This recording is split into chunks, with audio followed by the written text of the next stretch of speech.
Hi, this is the IB Simplified for Biology SL.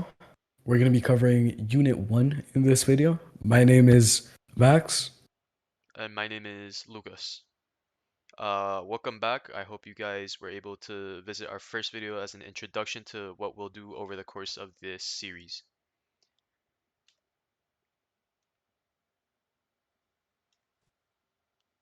The subunits that we're going to be covering within Unit 1 will be Introduction to Cells, the ultrastructure of cells, and the membrane structure of eukaryote of cells.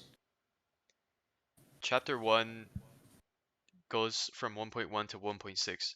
We're going to separate this chapter into two videos as a sake of better understanding and simplification, and so we don't overload you guys with too much information in one single video. Okay, so moving on, we're going to start off with 1.1, the introduction to cells. So basically, as you can see here, this is what we'll be covering throughout this unit, basically. It's going to be cells, animal cells, plant cells, prokaryotic cells, or eukaryotic cells. In 1.1, it covers cell theory, it covers database questions as an example. It tests the cell theory in a way.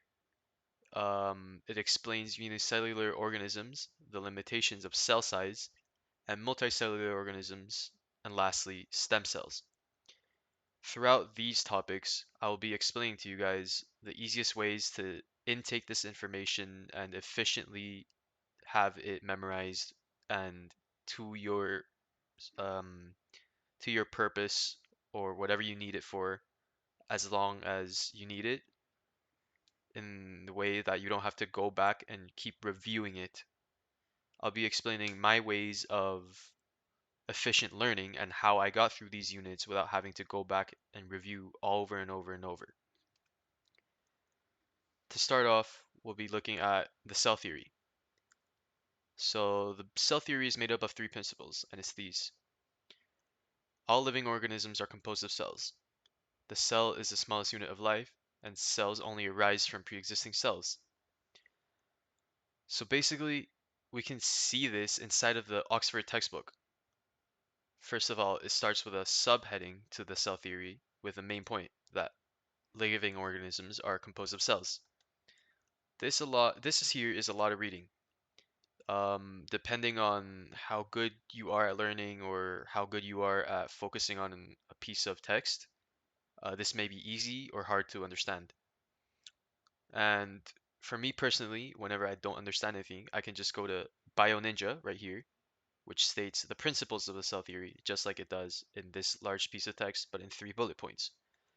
Um, Keep in mind for your memorization to see what's better for you, what's best for you to learn. For me, for example, it's note taking, writing it down on paper, and extracting key information out of the text to see what I really need and what I can put to the side momentarily. Moving on, we'll be looking at an example of database questions inside of the textbook. So the database question section is the purple section, which is skills, usually. The skills section shows a step-by-step process of how to calculate magnification in this case. You'll need this as in some of the quizzes that you may face in year one of biology will ask you to measure the size of a cell, such as in these database questions. So basically, the purple section serves as a way to learn, and the DBQs serve as a way to practice the learning that you have just took in from this. A good way to learn this, however, to get it in your mind in the first place, is write it down and then practice with the DBQs. Similar questions to the ones found in the DBQs can be found in tests, and sometimes the DBQs may even appear in tests. Next, we'll be looking at another section, the orange section. In this case, we'll be looking at testing the cell theory. This section is the application section, and what it does basically is it shows a real example of testing cell theory. And in this case, we can see that it talks about the cell theory test inside of striated mussel, giant algae, and aseptate fungal hyphae. So what you want to do here is note take and keep it in mind, as it may help you for future labs, research, and such when applying the cell theory in itself. It may help you get a better understanding, and application questions may also appear in tests. Next, we'll be looking at unicellular organisms and the limitations of cell size. Similar to the rest of the sections of the textbook, the standard white sections, such as what we looked at the beginning of the cell theory, take out the key information, analyze the information to see what you're reading, to see what stands out, what is more important to you, what is more important for what you're covering in class, such as these, the subunits. Usually the subheadings are one key thing to keep in mind. And basically here you can see that it lists what unicellular organisms are, its functions, which are 7, and additionally it also talks about the limitations. And here you can just see my example of just taking out information from both of these pieces of text to see what is really important. Next, we'll be talking about multicellular organisms as an example for this. Again, it's a white section of the textbook, and as you can see here, I took out the key pieces of information. Once again, the subheading, pieces of text. It doesn't have to be the whole sentence. You can split a quote into pieces and just take in what is important. Lastly is stem cells. Again, just taking information in, and again, with the use of applications. This actually really helps in this case because it gives you an example of Stargardt's disease and how stem cells help to treat it. First of all, in the white section, it'll tell you how stem cells work. They divide again and again to produce a large amount of new cells. They're not fully differentiated, and so they can differentiate in many different ways to produce different cell types. They have different jobs that they can get assigned to. Basically, it explains that, and what the applications section does is it puts that into a real situation, such as the treatment of a disease, to help better understand. This is why the application section is good to keep in mind, to note take, and to memorize. The second unit seen in the first chapter of the Oxford textbook is the ultrastructure of cells.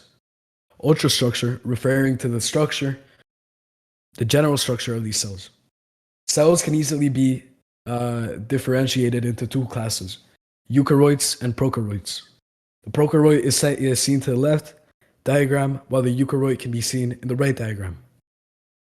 Prokaryotes can be identified as bacteria most of the time, and they are always unicellular organisms, meaning it's only one cell.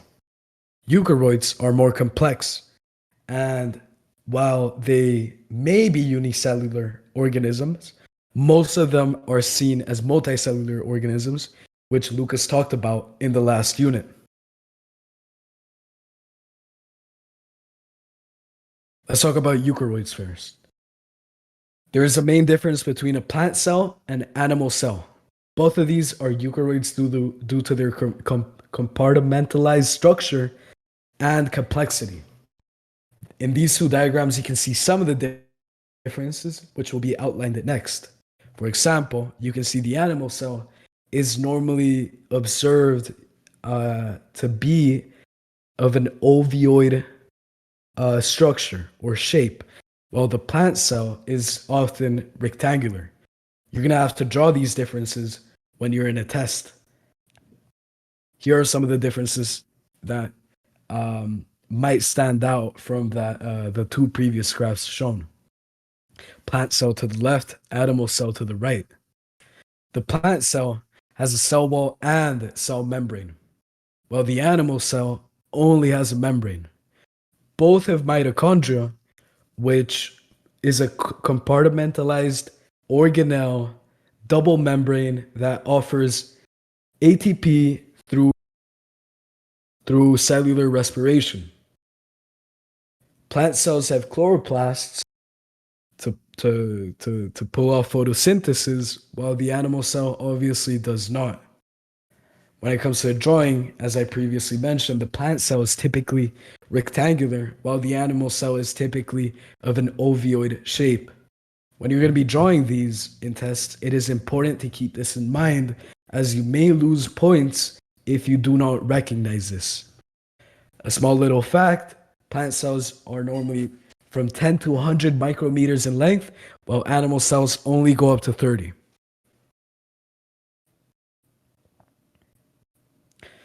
Now, let's go back to prokaryotes. They normally have a simpler structure without compartments.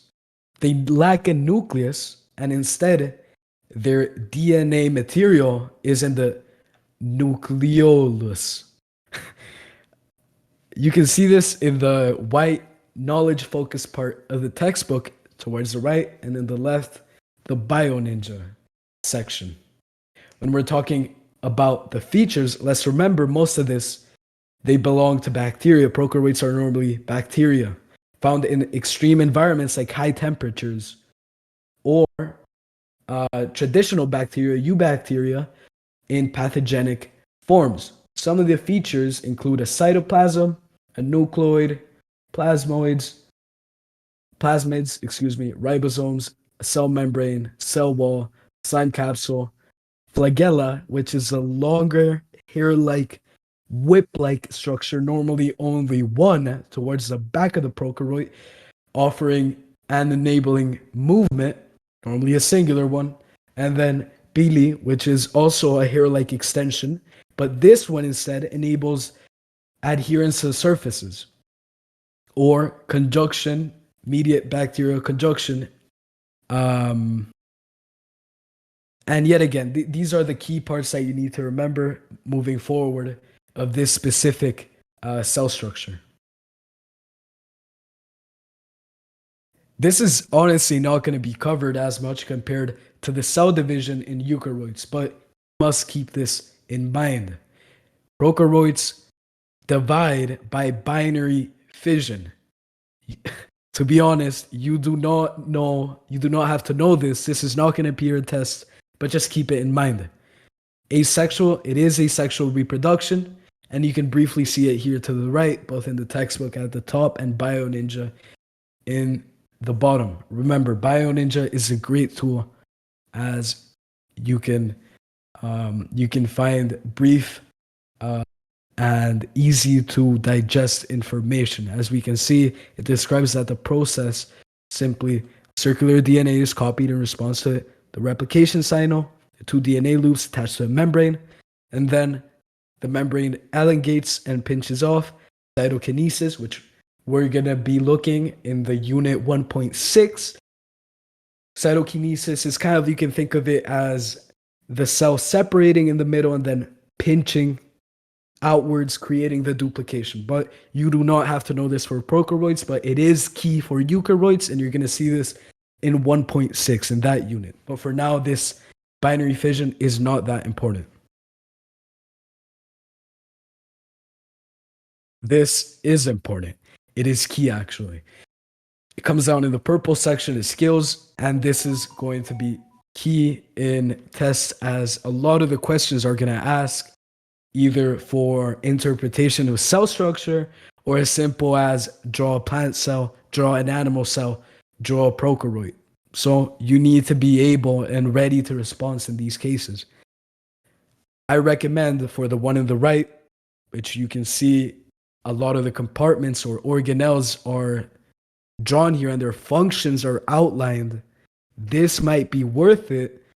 Note take everything. This is really worth it. This is going to be in the whole course. As you can see, the drawing in the middle is an ultrastructure from a micrograph.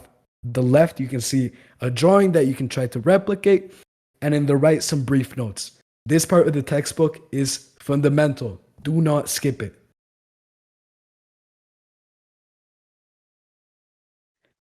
Finally, for eukaryotic cell structure, these parts you need to remember. They're very key.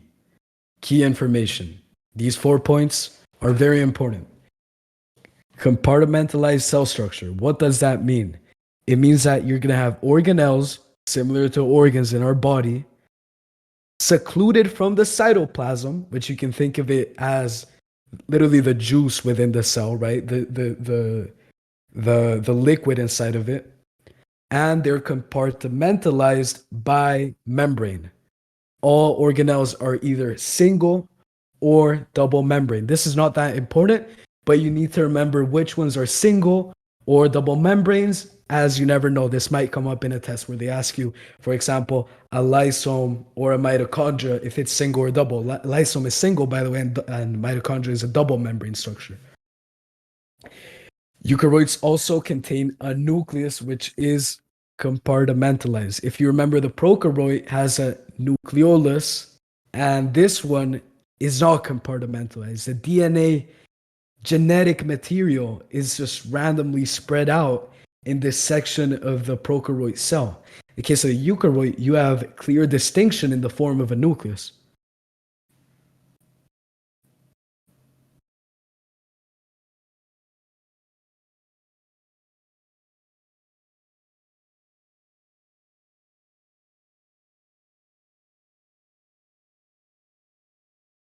Now, moving on to 1.3, we'll be looking at the membrane structure.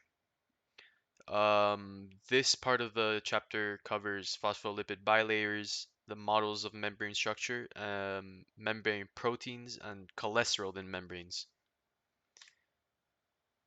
So basically, in the phospholipid bilayers, as we can see here, and in the knowledge-focused part of the text, right here, as I had mentioned before, I took my key information, I took the analysis of the text to see what's more important. I found out that phospholipids form bilayers in water due to their amphipathic properties of phospholipid molecules. As you can see, this is always the important part of the subheading. This is always something I keep in mind, and other things I keep in mind come down in the next parts of the passage itself. Through this, I found out that some substances are attracted to water that make them hydrophilic, and others are not that make them the opposite, which is hydrophobic. Um, so basically, part of a phospholipid molecule is hydrophilic, and the other part makes it hydrophobic, and this is what makes it amphipathic. Next, we'll be looking at models of membrane structure.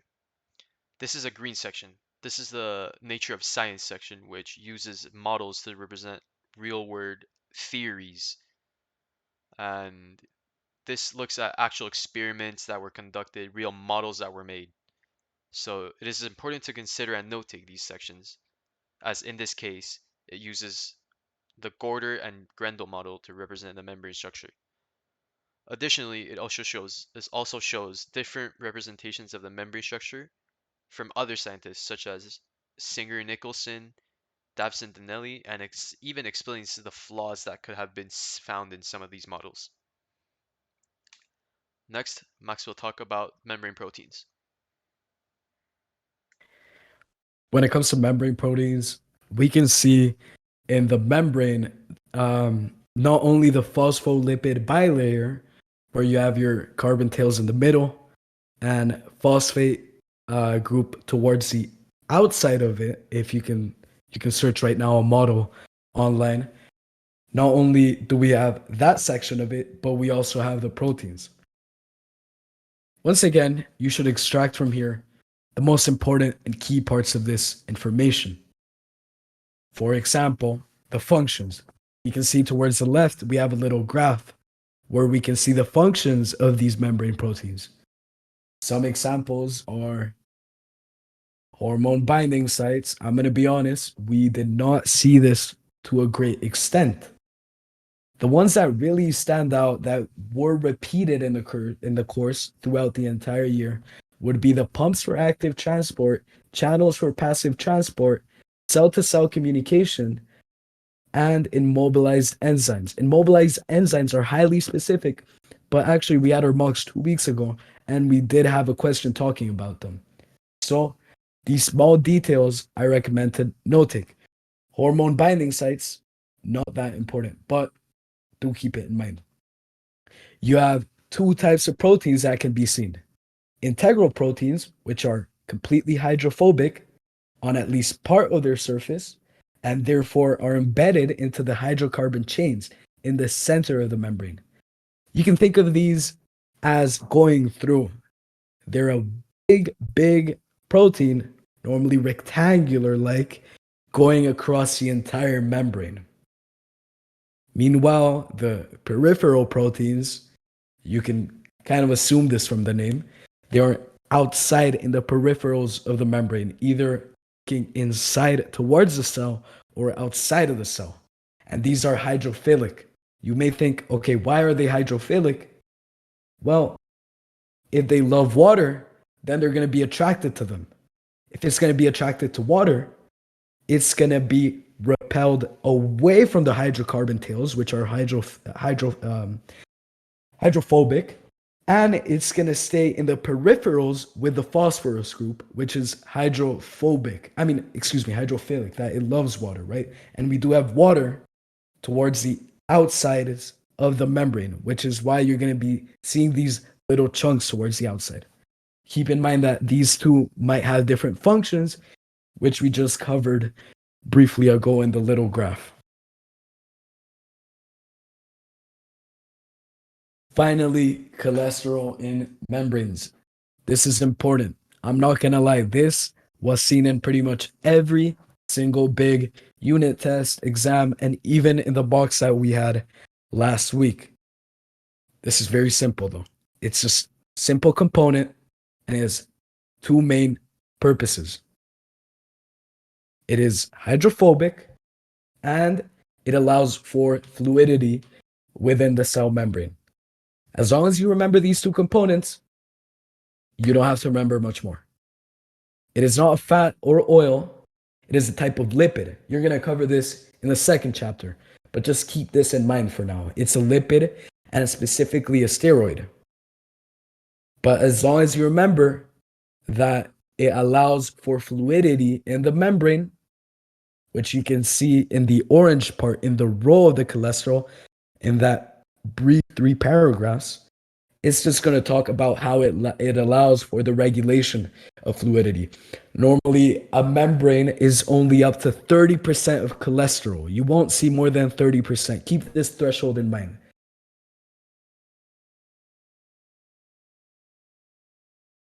And thank you for watching. Thank you all for watching. Like Max said, we hope this helps you better understand the first year of IB biology.